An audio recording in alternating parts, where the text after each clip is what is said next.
Are you not a fan of like the pushing pre-saves on Twitter sort of thing attitude that's been popping up a lot recently, or no? No, I'm definitely a part of the problem. First off, all eyes on me kind of feels like a natural progression from your last EP, Views from Outside My Bedroom Window, and with you going as far as to even add like a transition from the end of Views into the intro track.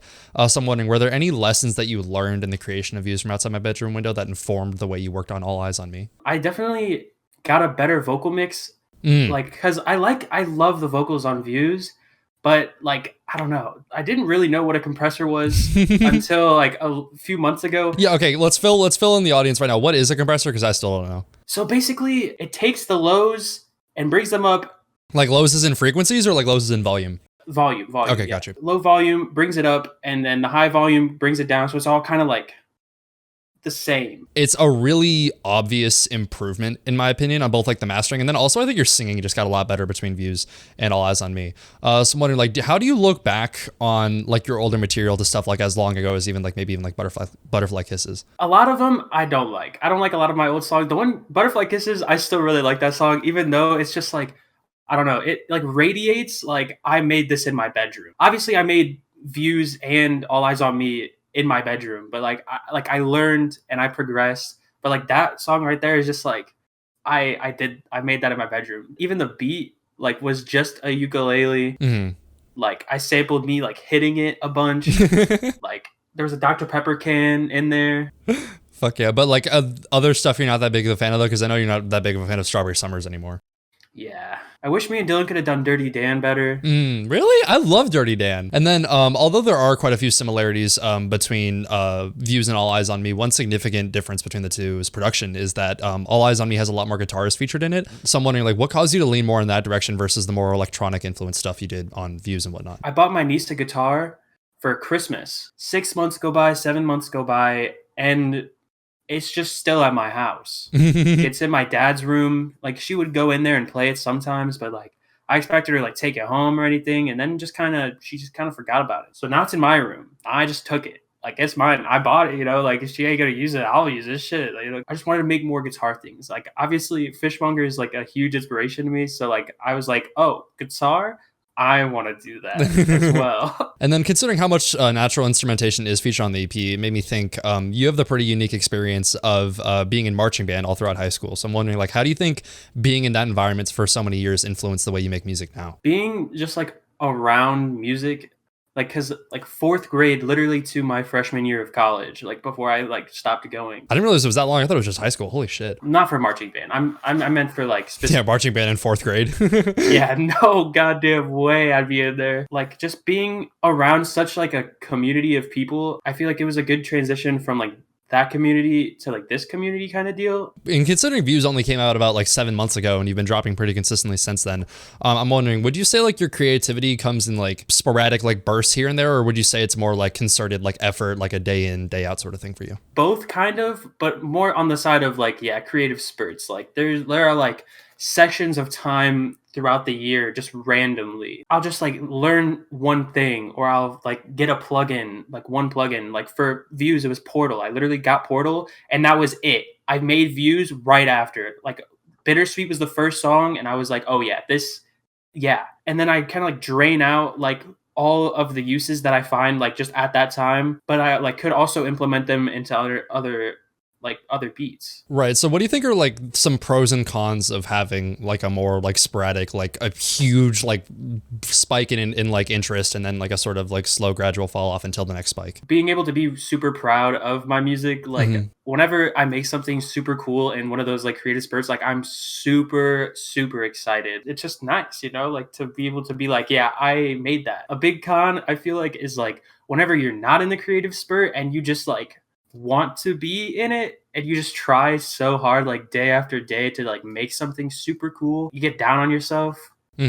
It's not cool. Back when Views came out and like we had like Views Fest and all that stuff, and I remember we had like a conversation where I asked you like, okay, now that you have Views out, you can like slow down, you can chill for a bit, like are you excited to just sort of like take a break for a little bit? And you're like, fuck no, I want to get right back into it like super quickly. But I understand like you had kind of like a roadblock for a minute where you didn't actually work on All Eyes on Me for a while, so I'm wondering like how did you eventually break through that barrier and begin work on it again? To be honest, I listened to CBD by Breakins. Hmm. When the day it dropped, it came out, and I was like, "Oh, this is sick." And then I was like instantly inspired, and then I made All Eyes on Me literally that night. Chronically Online was first. I made that in like October, and then I made I Do. Wish Lane wanted on it. CBD by Breakins came out. I made the song All Eyes on Me. Kind of a little bit after that, I made Insomnia, and Swayze's just like the goat, you know, I don't know. Yeah, nobody works faster than Swayze, not even the Literally, devil. he got that shit done in like maybe 3 hours. Once you did break through that barrier, like at what point did you decide like, okay, this is finished, I can get this released? Because I feel like that's something a lot of our friends struggle with. It's like they make something great and they're like, okay, I'm gonna keep whittling away at this, and it's like, no, like put it out. Like, when did you decide that it was done? I decided when it was done, pretty much whenever I like finished All Eyes on Me, the song was like, that was it for me. Like I was like, I'm gonna work on this like super hard. I worked like 3 or 4 days straight on it, and then I would like stop for a couple days and then go back to it because I was like, I wanted on a feature on it, but at the same time, like it was a super personal song. I might as well do it myself. And so one night, it was like a Niz stream. Left the Niz stream and was like, yeah, I'm finishing this verse right now, later actually. And then I wrote the verse in like 35 minutes, recorded it, like tweaked it a whole bunch, and then I was like, okay, yeah, this is done because all the other songs were done already. And I was gonna tell you this yesterday, but I decided to keep it for the interview. I told you that I played what was it? It was Chronically Online and All Eyes on Me for my parents. They both really enjoyed them, but I played the full thing for them later.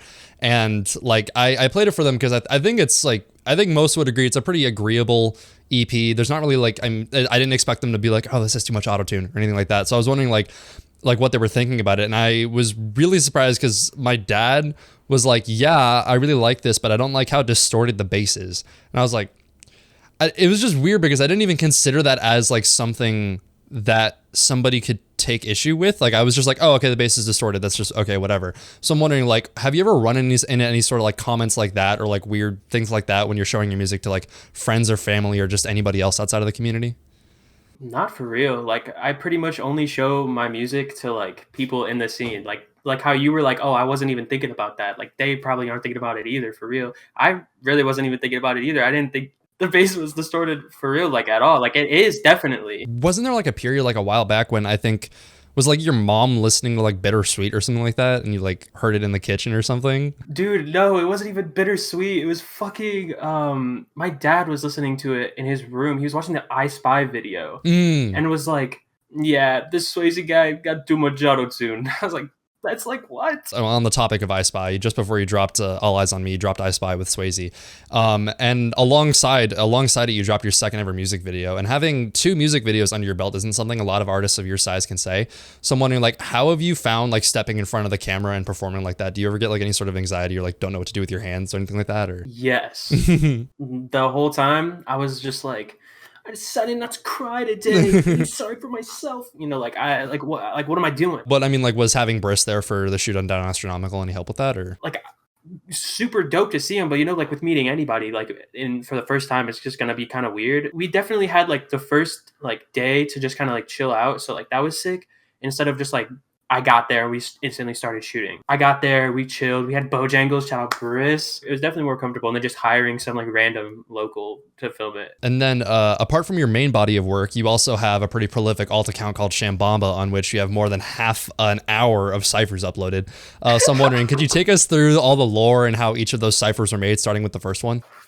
Hold on, I gotta go to SoundCloud. Well, before that, there was a song on River's page. Shout out River. I don't think they even go by River anymore. Holy shit, I haven't talked to them in so long. It was called the Psychedelic Heartbreak. We made that in the Overcast server. And we were just kind of like in VC. And she had made this beat based off of Pixie Sticks by me. Like one of like the first songs that I have on my SoundCloud page. And so I was like, that's so nice. Thank you. And they're like, do you want to work on it with me? And I was like, yes. Just one thing led to another. People just kept joining the VC. River and I would be like, hey, you want to be on this song? And they'd be like, yeah. And so we got like 5 or 6 people on it. I think they might have deleted it off of SoundCloud. I can't really find it. This is, I'm guessing, more than a year ago, so yeah. Oh, yeah. And then the next day, there was a Hive Mind stream. Somebody's song was played, and the whole chat was like, yeah, the bird's too loud. Like, that was like the only thing in the chat. So we're like, we don't think the birds are loud enough. Matter of fact, we're going to make a song about it. That was when the bird cypher was born. And it was just the same thing. Like we would just be in VC. I'd be streaming my DAW. And then anybody that joined, hey, do you want to be on this song about birds? And so there were just like so many bird puns. And I have the list here. Shout out Dylan, River, Prentice, Yubi, Miko, Days, Swayze, Understatement. Wait, Prentice was on it? Quicksilver, Pump Dates, and Buttermaker. Yes, bro. Wait, Prentice was on it? What the fuck? Yes, bro. Prentice like just joined VC. It was like, yo, what's up, guys? And we were like, hey, do you want to be on this song about birds? And bro's like, yeah. Then we had Love Thy Neighbor. Somebody in VC was just talking about like, hey, let's make a scam rap song. But instead of scamming people, we're just going to say nice things. I was like, yeah, okay, sure. This sounds like a really Swayze idea. Is this Swayze that proposed this, or? I actually am unsure. Some iconic lines from that one was like Desk Rat saying, bitch trying to fuck, but she used plastic straws. Like something about USDA label. I'll put the lyric on screen right now. I forget what it is, but these will all be linked in the description. But yeah, and then after that, I'm pretty sure we had the one that sort of kicked it off for real. And tell us how Shake Shack happened. It was just like another thing where it was like, let's just make a scam rap song. So like we got all their verses, and then like Corey hits me up and was like, hey, Login wants to be on the song. I was like, yeah, okay, yeah, sick. Shout out. The rest is pretty much history. We just kind of like just kept asking people if they wanted to be on it. And how many people are on it total? Aren't there like 34 or something? Whoa, no, there's 17. So basically. Okay, yeah, basically. How'd you guess like half? I don't know. I think I'm thinking of some of the later ones, but with Shake Shack, soon after that we had, I think, the Niztopia Love Cypher. And that was for Niz's what birthday? He was turning... Niz's 24th. And that's just about loving Niztopia and how great he is and how much he like grandfathered the entire scene and all that. So literally. Yeah. And then we have, I'm counting apples and bananas. How about apples and bananas? Yeah, what? Yeah, that is definitely a cypher. I think it started off, I was like, Dylan, I'm going to put you on a trap metal beat. Like we were just in VC and I was just like, I'm going to send this trap metal beat to you. And he was like, what? No, like, I don't even... I was like, yep, you're going to experiment today. Like he didn't really even have an option. I like made that like first 808 pattern. I was like, actually, hold up, this is kind of sick. And so then I asked other people if they wanted to be on it, and then it just kind of went up from there. Swayze, Dylan, Mako, Ghost Social, Nightwig, Sudbath, Kai, Plural Band. Shout out Plural Bands. Shout out Plural Bands. Yeah. And what was your reaction the first time you heard Swayze? Did Swayze just like not tell you he was gonna do apples and bananas as the Nope. hook? Just what was your reaction when you first heard it? Bro, I was so hyped, dude. What? That shit was crazy. I got apples and bananas. Come on. Slight deviation, but how about the FNAF cipher? I know you don't have the fondest memories of that one. I had an idea to sample the Living Tombstone Five Nights at Freddy's song, and it was going pretty well. And then I just like was not about it anymore. Like halfway through, people were recording their verses. I didn't really want to say anything. I was just like, yeah, I'm not about it anymore. Yeah, I remember I sent my verse and I was just like, hey, can you do like this? And you're like, no. And then and then we just posted it. Yeah. And then I think arguably the biggest one, maybe not, but then we had Shitpiece after that. You want to explain the lore for that one? So Rory motherfucking Felton decided it'd be a swell idea to, I think, go into like Spotify's API. I don't even know if that's the correct acronym. It is, yeah. And like any person that had uploaded music could be like bought as an NFT. And that's not fucking cool. Without their consent. Yeah, exactly. Without their consent. So we made how many? That one I think has 34, right? Yeah, that one has 34.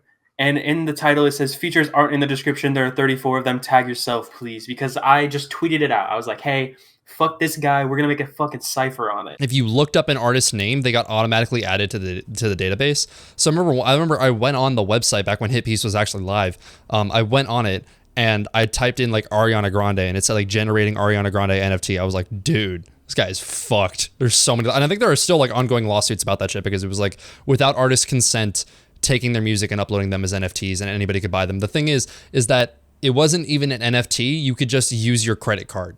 So it was literally just a scam. They weren't NFTs. Okay, do you want to explain the lore for the bell pepper cipher? Basically, 4CF tweeted, I fucking hate bell peppers. And for some reason, that like sparked outrage. I'm going to say this now. I like bell peppers. I'm on the bell pepper hate cipher just because I kind of thought the beat was crazier. Like, shout out Anemos. But the Kari Bond prod, and also I like joined their server because I was like neutral. Because like I joined the lovers server and they're like, you want to be on the server? I was like, nah, like I think I might chill off this one. I joined the haters server. I joined VC because there was like so many fucking people in there. I was like, this is where everybody's at right now. Like, what the fuck? And I joined 4CF stream and he like instantly stops it. Rory and Sudbath, like, they're like, yeah, we're about to give you a swirly. I was like, what, dude? Like, they were like bullying me, but like on Discord, I was like, what the fuck is going on? I like, what do you want? I was like, I want to hear the song. And they were like, you have to tweet, I hate bell peppers if you want to hear this song. And I was like, okay, I don't give a fuck. I listened to it and I was like, okay, like this is kind of sick. And so then I was anti bell pepper for a day, but I'm like, I'll enjoy a bell pepper every now and then. Right. Okay. Well, glad to hear that you switch up so quickly on your friends, but not like it was really funny because I heard that there were cyphers happening, but I thought they were just like randomly dropping. But then it was really funny because they were like, you have until midnight to drop these cyphers. And it like became like a race to finish them. Poor Anemos was fucking adding in everybody's vocals with like 3 minutes left on the clock, and it was hilarious. But yeah, the bell pepper killer, bell pepper lover cypher was insane. And may I add, you talking about, it's nice you switch it up on your friends. Noah, do you want to talk about your verse real quick? Right. Okay. So I joined the bell pepper killers side and the bell pepper lovers because originally I was just like, this beef is fucking stupid. Like I wasn't pro or anti pepper. I was just anti this fucking argument because it was stupid. And I was just making fun of it. And then I listened to a part of the bell pepper killer cipher and I thought it was good. Like everybody like did well. And it was when it was like half finished and they had like half the features on it. And then I heard the bell pepper lover cipher and I thought it was also good. And I thought it was when it had like half the features on it. And I was like, okay, that's cool. And I was going back and forth on which side to pick. And then I just realized that for all the cipher verses that I've done in the past, I've never like done it seriously. And all the verses I've heard so far on either side are just bell pepper puns. That shit's gonna get boring after however many minutes people do it for constantly. So I was like, okay, what side can I make fun of more? So I decided that I can make fun of the side with, Joey talking all that shit and screaming in all of his songs when he's 5'5" and Sudbath, who looks like a bisexual Billy Ray Cyrus, and all these other people. And like the thing is, I spared you, bitch. I don't want to hear any lip from you, considering I was heavily considering making fun of you. But then I was like, I fucking love Austyn, and any bars I'm gonna like make fun of Austyn, and I'm just gonna be like, I love you, Austyn, but then like an underhanded like compliment basically. So I was just like, okay, so I'm just gonna skip Austyn. I'll skip over Austyn. And then I like made fun of people who aren't even on the song. Like Sweeney and Soon just aren't on the song at all. And I still made strange. Yeah, I thought they were in the Discord server, and I was like preemptively like, okay, they haven't recorded their verses yet, but I'm gonna make fun of them so when they do record their verses. But there were like 50 people in each server, but there were 20 in the bell pepper killer side that just didn't hop on the song. And then on the topic of contributing to projects alongside other artists, a while back you pretty bluntly tweeted that you're awful at doing features. So I'm wondering, like, what difficulties do you find in hopping on other people's stuff more than your own? I don't know. I feel like since I've been producing for so long, it's so hard to like get on other people's beats. If I were to send somebody a beat and they were to ask for a feature, I feel like I would be able to do that. But just like, I always make beats like with my vocals in mind, whether or not like I put them on it. And then with Shambomba, considering how much overlap there is between the stuff you post on there and the stuff you post on main sometimes, I'm wondering, has there ever been an instance where like you begin a song planning to drop it on Shambomba, but then you realize, oh, this should get posted on main, or like vice versa? Yeah, actually. Most of All Eyes on Me was on Shambomba originally. They were just like songs that I had started out, made in like an hour and a half, 2 hours, just like kind of upset, just like I need to make music right now type shit. Like I do Chronically Online, the bonus song Dread. I made all of those in like an hour and a half, 2 hours. I found the project files and I like expanded them. Like I showed Lane, I do like the original version where it's just me. Like there's no like crazy second half, like it's like it ends like right where Lane would come in, and he was like, yeah, I want on this really badly, and I was like, yeah, okay, bet. So yeah, they were just all of them pretty much on Shambomba first.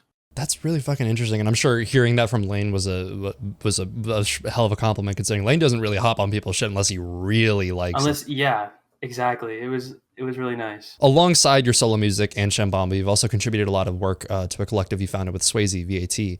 And I'm sure you're no stranger to the debate surrounding like the rate at which new collectives spawn. Like a lot of people think there's too many of them, but a lot of people think like we shouldn't be discouraging collaboration. Considering your experience in like Animal Records, Demon Pop, and VAT, where do you think you fall on that spectrum? I feel like I'm in a solid middle. Like, I feel like there definitely are too many collectives, but at the same time, why discourage collaboration? Like exactly what you said. Like if they're fired, like they're fired. I'm wondering, like, have you like learned any lessons specifically with like the Artist May Vary album and everything like that in like keeping a collective going and running through VAT?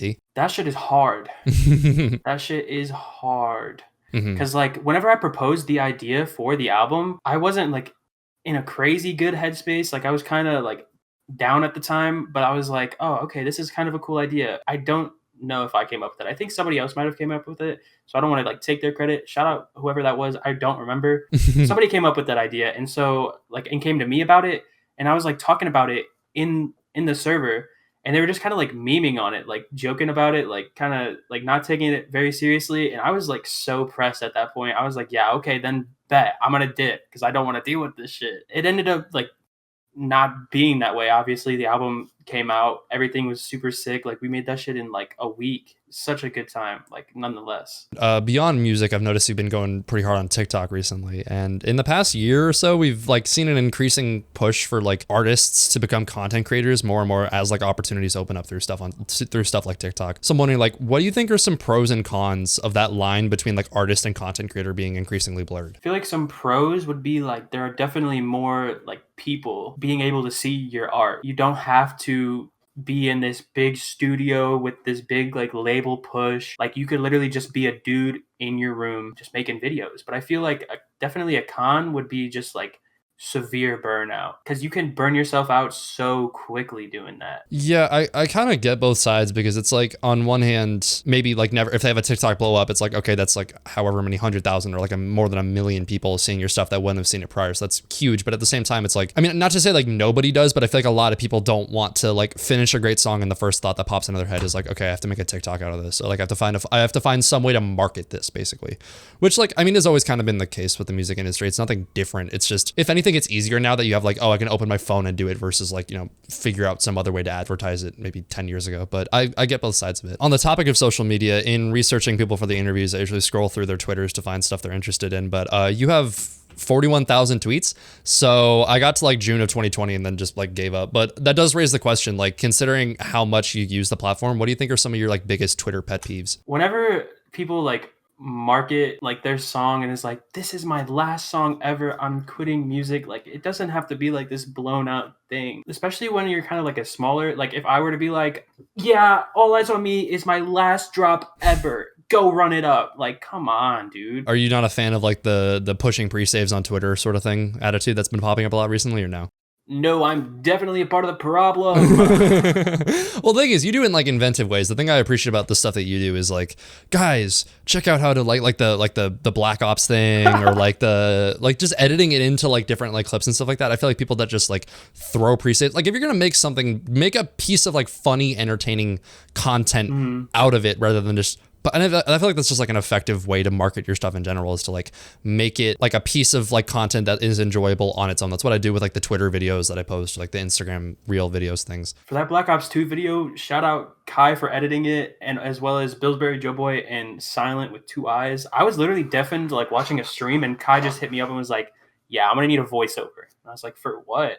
He's like, I'm gonna make a pre-save video for you. And I was like, yeah, okay.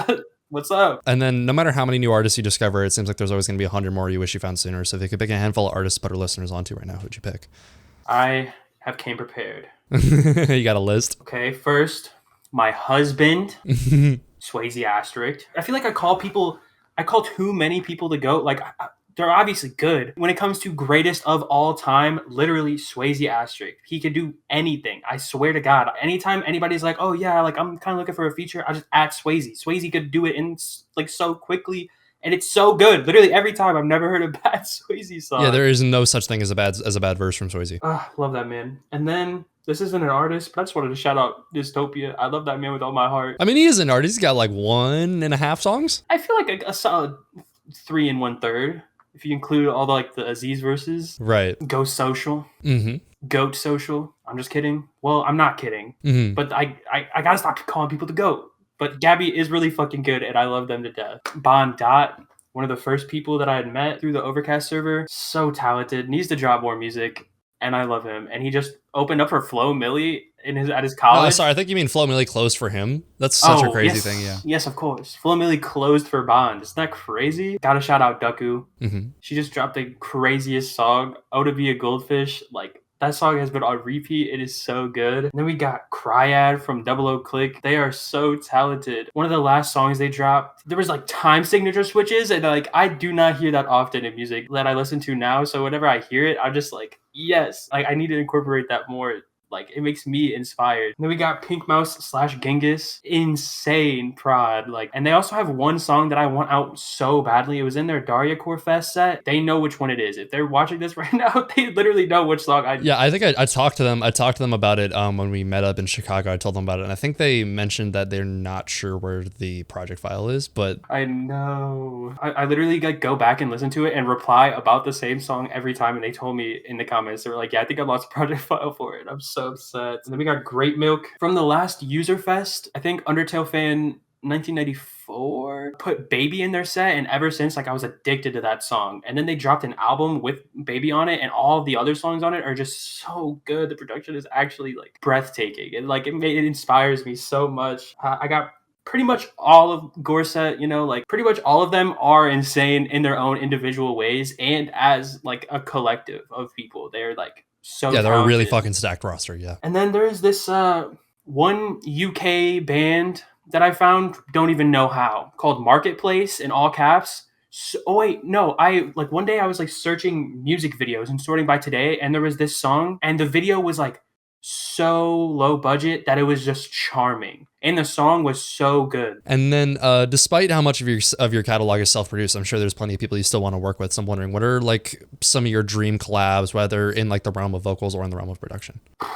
I also got another list. Okay. Yeah, you studied. Yeah, I know you watch all the interviews. So you know I ask these last three questions every interview. I like went through like pretty much my entire like Spotify likes from the past like 5 years, and I could only really come up with like people in this community. It's kind of odd, but at the same time, it's like, I don't know, it's who I want to work with. Like, yeah, no, that's fair. I mean, like, there's a lot of fucking incredibly talented people in the scene. I don't expect everybody to be like Kanye West and like all that shit. So yeah, go for it. So first up, underscores. Mm-hmm. You knew it. I knew it.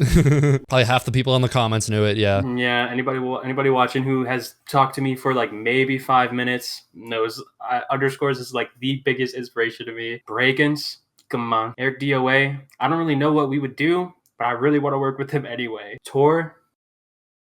Saoirse Dream. We got Monty PK. Also Elijah Hu. And then finally, I'm really, really excited for what you have going into 2022. So I'm wondering, like, with your second EP in the books, what are you looking to accomplish this year? Singles. I was so excited to make another EP after Views, and then I made it, and now I'm chilling. I'm vibing. I just want to make like one-off silly, like not necessarily silly, but like I just want to do like more one-off shit. I also like was low-key thinking about making like a joint Austyn with a Y Shambomba project, but like that's like later. Like I want to evolve Shambomba more. Just singles. I'm chilling on projects right now. Awesome. Okay. All right. I think that's gonna wrap it up for us today. Thank you so much for being with me today, bestie. Thank you. I love you. I don't feel like myself. I can't feel like before.